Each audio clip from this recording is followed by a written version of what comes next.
Ok. Alors, on va remonter un petit peu plus loin, on va remonter en Italie au désastre de Caporetto en octobre 1917, date à laquelle l'armée italienne a connu un désastre épouvantable et en fait la France a envoyé des divisions en Italie, 6 divisions, l'Angleterre 5 divisions d'infanterie et donc en fait en 1918 lorsque les Allemands ici qui se sont installés, retranchés sur le chemin des Dames depuis septembre 14, et bien sont toujours en position finalement. Il n'y a pas grand chose qui a changé depuis la mi-septembre 14. Lorsque les Allemands enfoncent le chemin des Dames, c'est quelque chose qui sera fait dans une grande surprise, avec un élan, c'est un véritable tsunami qui va déferler une nouvelle fois à partir du moment où le 21 mars 1918, eh bien, il y a rupture du front britannique entre Arras et La Fère. Le chemin des Dames, ça suit, les Allemands l'enfoncent le 27 mai 1918 et donc Clemenceau en fait télégraphie donc au président italien en disant voilà, nous serions honorés que les Italiens à leur tour nous fassent l'honneur de venir sur nos terres et les Italiens envoient environ 50 000 hommes. Donc c'est le deuxième corps italien composé de 2 divisions. Il y a la 8e division d'infanterie et la 3e division d'infanterie, donc à peu près 50 000 hommes et un peu plus de 1700 officiers. Ces hommes arrivent en fait au mois d'avril, à la mi-avril, à Lyon, donc par train, voilà. Et ensuite, ils font leur apprentissage dans l'Aube, du côté de Mailly-le-Camp, Mailly-le-Camp, Arcis-sur-Aube. On les forme, on les prépare, et on ne les envoie pas tout de suite dans l'Aisne. Ils vont aller un petit peu en Argonne, et c'est à environ, donc voilà, exactement. C'est un petit peu plus tard, donc au mois de juin, qu'ils vont connaître des combats terrifiants du côté d'Épernay, puisqu'on va leur demander de défendre Épernay. Les Allemands donc avaient pour but d'encercler Reims, tout ce secteur, de prendre tout ce secteur dans leur avancée fulgurante. Et donc les Italiens vont perdre, je crois que c'est pratiquement 10 000 hommes, et d'où le cimetière, la nécropole gigantesque de Bligny dans la vallée de l'Ardre. Et donc ensuite on va les envoyer au niveau de Château-Thierry. Donc ce deuxième corps italien va se positionner et avancer, remonter un petit peu jusqu'ici. C'est le 23 septembre 1918 que le deuxième corps sera intercalé entre le 35e corps sur l'aile droite de la 10e armée française et sur l'aile gauche le 3e corps de la 5e armée. Donc ils sont au milieu, ils sont commandés par le général Alberico Albricci, dont le poste de commandement se situe à Ferrand-Tardenois, un petit peu plus à l'arrière.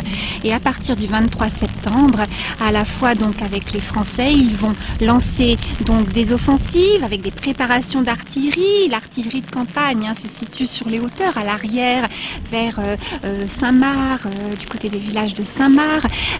Et donc jusqu'au 10 octobre, les 10 et les 11-12 octobre, jours durant lesquels les Italiens et les Français vont passer le chemin des Dames, reprendre le chemin des Dames, et bien pendant toutes ces journées, beaucoup d'entre eux vont mourir puisque les Allemands ont densifié leur position. Il y a plusieurs lignes de défense et avec des barbelés qui sont hérissés partout dans le no man's land qui protègent les tranchées de première ligne.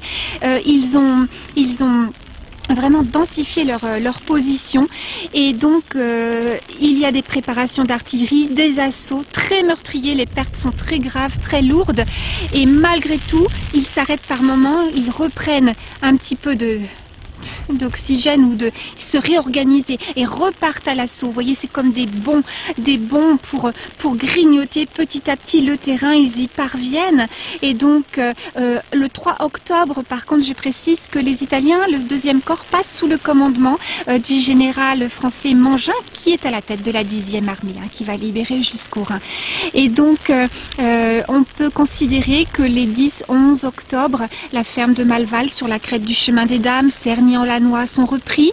Et le but, c'est d'avancer vers l'Ailette. C'est l'ordre du général Mangin, avancer vers l'Ailette, Montenot, Pancy, Courtecon, les villages de Coligny, Crandelin, les villages ensuite de Sissonne, Morny-en-Haye, Marchais, des petits villages dont les habitants ne pensaient pas être libérés par des Italiens, vous voyez, ne le savaient pas forcément. Évidemment, ces gens étaient coupés de tout, et ils ont eu la surprise, l'immense émotion de voir arriver des Italiens qui ont libéré leur village et qui sont restés en France jusqu'au mois d'août, finalement, 1919. Et nous avons rendu hommage à ces hommes qui, eh bien, pour 592 d'entre eux ont perdu la vie sur les terres où nous sommes, dans un terrain très bouleversé. Nous l'avons vu lors de la marche tout à l'heure, qui est toujours criblé d'entonnoirs, de tranchées allemandes, françaises. Les entonnoirs, ce sont les impacts de l'artillerie, en fait, et qui creusent des trous monumentaux. Et donc, on a aussi évoqué, mais sans pouvoir y aller parce que c'est un petit peu plus dangereux, mais des entonnoirs, donc là, des cratères de très profonds, datant de 1915, lorsque la 7e armée allemande avait sapé sous les lignes françaises et avait mis des fourneaux de mines, donc a fait exploser ces tranchées françaises en tuant de nombreuses personnes. On l'a vu aussi dans la Somme. Voilà, à la Boisselle, et puis au chemin des Dames, à Berry-au-Bac, effectivement, nous avons 3 ou 4 cratères équivalents.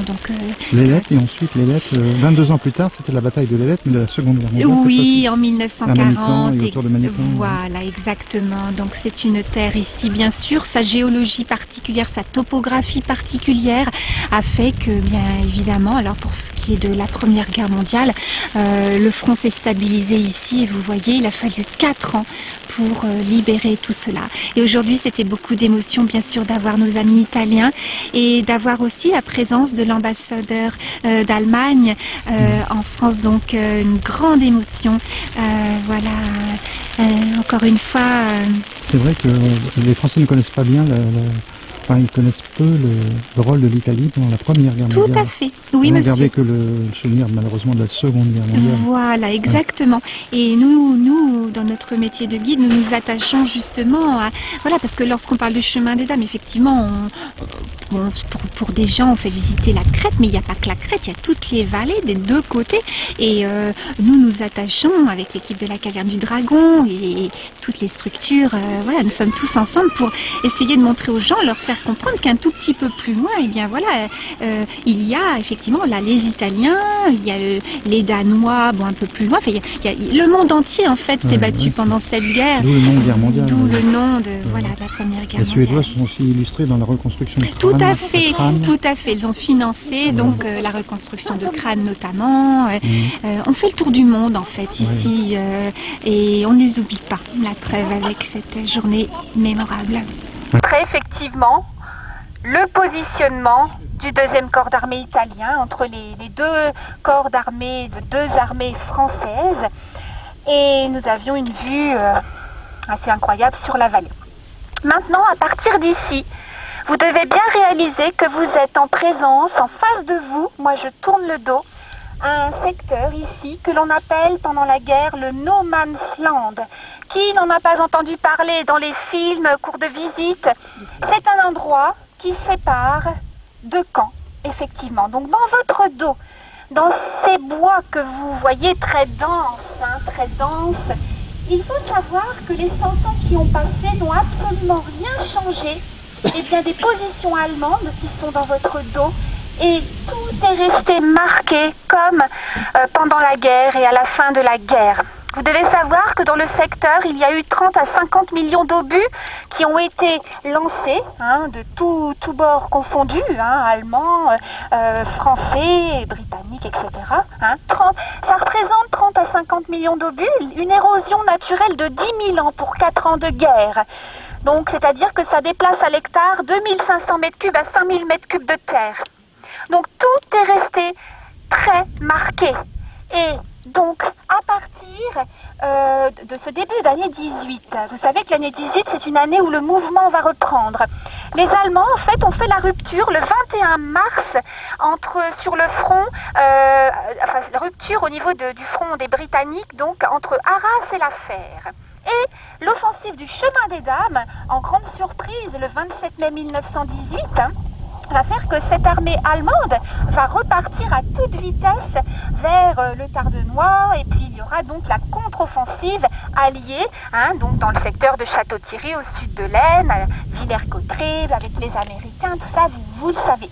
Et donc à partir du 27 mai 18, effectivement, ici, dans tous ces secteurs, les Allemands ont considérablement renforcé leur défense. Alors, dans votre dos, serpente pour le moment dans le bois, mais vous allez marcher dedans, une tranchée. Alors, pardonnez-moi, ce n'est pas facile de vous montrer parce que je n'ai qu'une main. Oui, je veux bien, monsieur, vous êtes gentil. Prendre un cobaye. Alors, pardonnez-moi. Voilà, j'ai mis en vert ici l'endroit où nous sommes. On est à peu près là. En vert, ce sont les tranchées allemandes de la première position. C'est la première tranchée de première ligne parce qu'il y en a plusieurs qui sont toutes parallèles. Là, c'est la première qui court dans votre dos. Elle s'appelle la tranchée de Tirpitz, l'amiral Alfred von Tirpitz, l'amiral de la flotte de la marine à outrance. Donc, elle porte ce nom et elle court ici, derrière vous. Et nous allons retomber dessus et nous allons marcher dedans. Et donc, devant cette première tranchée de première ligne allemande, il faut imaginer partout ici 4 voire 5 réseaux de fils de fer barbelés solidement ancrés dans le sol.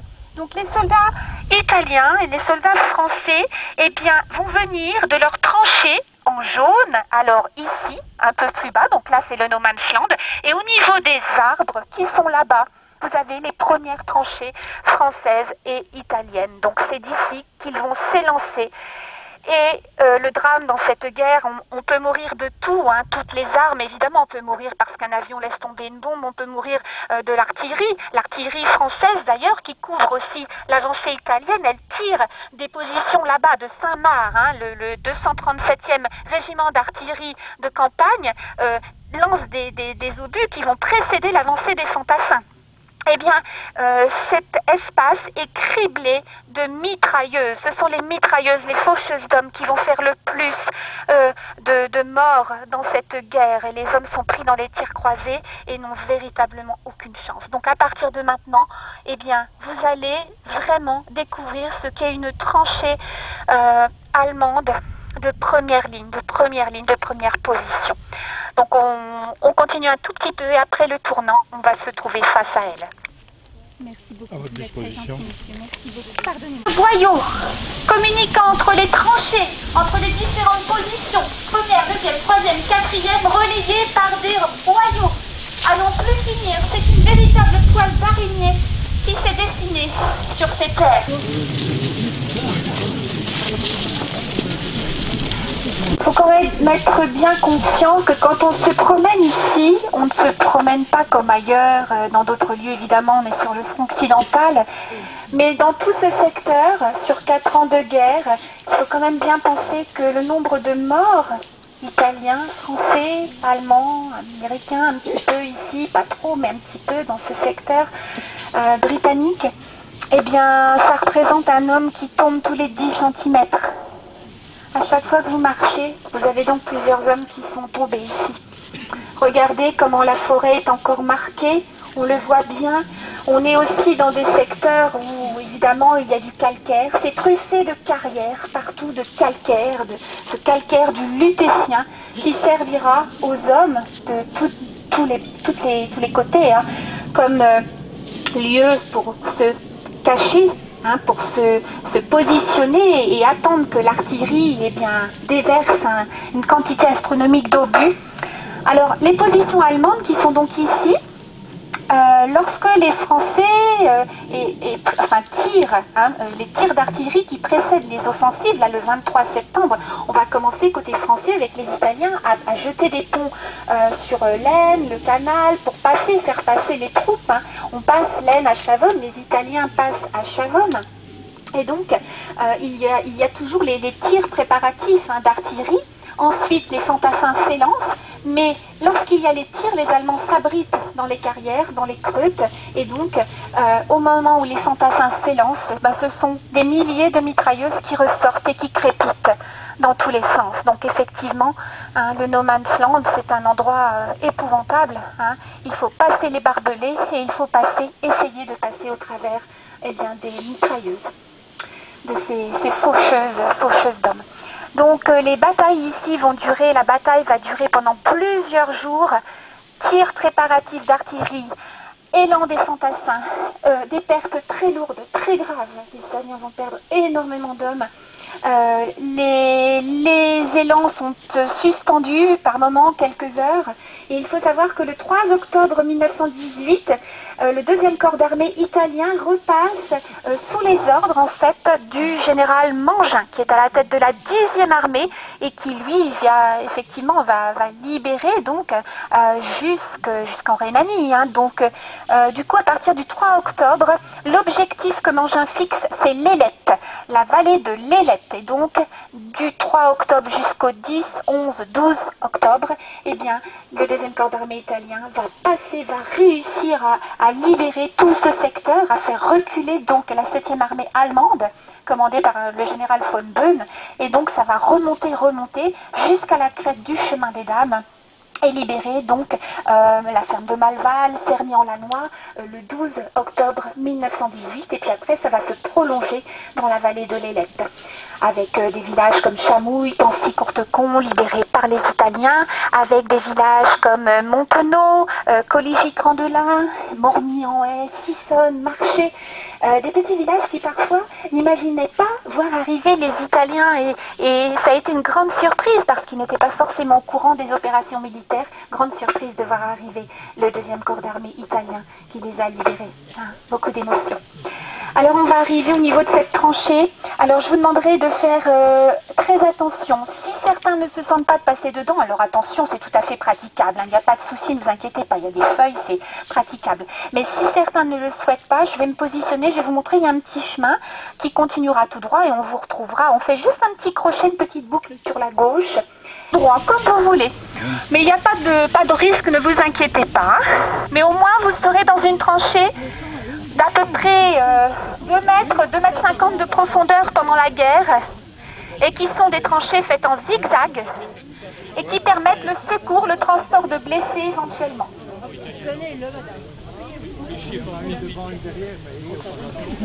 Au bout, voyez, on va ressortir à quelques mètres ou un petit peu plus loin. Vous verrez 2 entrées de creutes qui sont très profondes et où s'abritaient les Allemands pendant les tirs préparatifs français précédant l'attaque des Italiens, des Français. Vous verrez, elles font une vingtaine de mètres de profondeur, c'est assez impressionnant. Et donc les Allemands s'abritaient dedans, effectivement, et ça servait bien sûr de nid avec des mitrailleuses hein, lorsque l'assaut de l'autre côté était donné.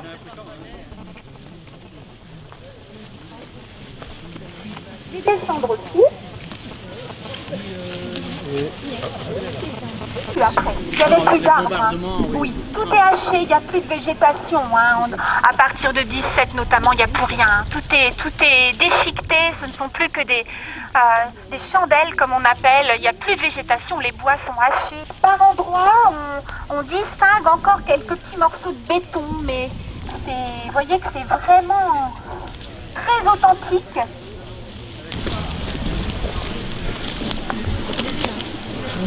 Cette tranchée réaménagée, recreusée spécifiquement pour notre commémoration d'aujourd'hui.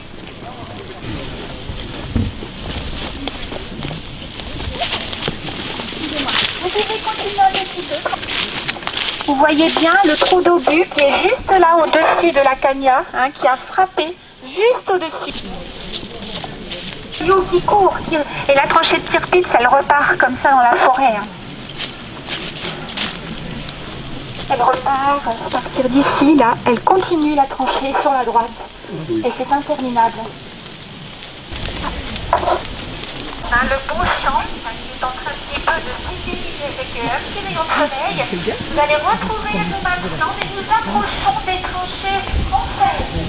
Nous approchons des tranchées françaises qui seront au niveau des petits standards que vous verrez sur la droite, la tranchée française des entonnoirs. Entonnoir, ça veut dire un pain. On vit à l'époque. On m'a donné un historique. Il faut savoir que dans le bois, c'est un bois privé, on ne peut pas y aller, bien sûr. Eh bien, il y a 4 impacts. On va ramasser les champignons, là. De mine génétique en 1915, place en sapant sous la terre, sous les lignes françaises, de la dynamite, un explosif très puissant, et ils font exploser 4 fourneaux de mine qui tueront 4 personnes, en blesseront 13 soldats français. Et donc les entonnoirs sont toujours visibles dans la forêt, ils sont très profonds, on ne peut pas y aller, mais ils font au moins 10 mètres de profondeur sur plusieurs mètres de large. C'est vraiment caractéristique de ce qu'on appelle la guerre des mines, hein, voilà, comme à Berry-au-Bac en 1915, mais un petit peu moins puissant, et puis comme à Albert dans la Somme aussi. Alors la tranchée des entonnoirs, eh bien voilà, c'est les premières tranchées, les premières lignes de tranchées françaises. Voilà, là vous avez parcouru la première ligne allemande, vous passez au pied de la première ligne française et entre les deux, cet espace hérissé de barbelés si meurtriers. Alors, ce que je voulais vous dire aussi, c'est que nous allons arriver au cimetière militaire italien de ce lieu où reposent 592 soldats italiens que vous honorez aujourd'hui, que nous honorons aujourd'hui. Merci de votre écoute.